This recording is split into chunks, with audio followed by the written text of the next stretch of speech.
Hey everybody, if you want to generate a complete blog post outline in under 30 seconds, today we'll show you exactly how to do it using LogicBalls. So you can save the time and focus on writing your content. So you can open up LogicBalls for that. This right here, the particular website, logicballs.com or even the app. Once you are here, you can just go over and follow up this process. So on this screen here, you can just go ahead and enter up your blog topic.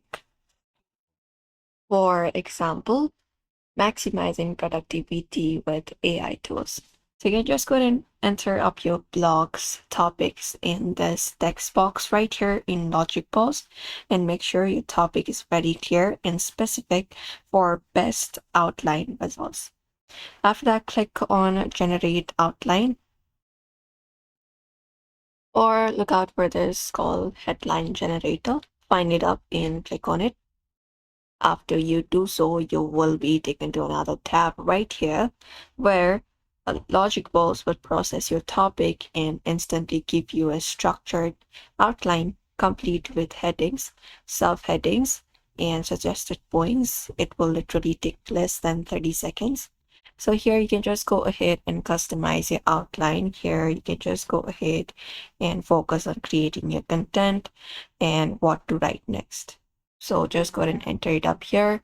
For example, this one right here on our screen, we can see it. We can look out for it. You can select your AI model as well. You can generate headlines here, click on it, and just go ahead and enter up your about in the space first. And then once you have customized your outline, you can look out for your blog here and finally use your outline to start writing. So you can write it with a structured plan, ready under 30 seconds. It should provide you with everything. You can directly write me a blog post, something like that as well. And it will start generating a blog post outline faster than you have ever seen. And that is it. And you can then use LogicBalls for your next post and see how much time you save. So if this tutorial helped, hit the like button and subscribe and share it with someone who loves writing.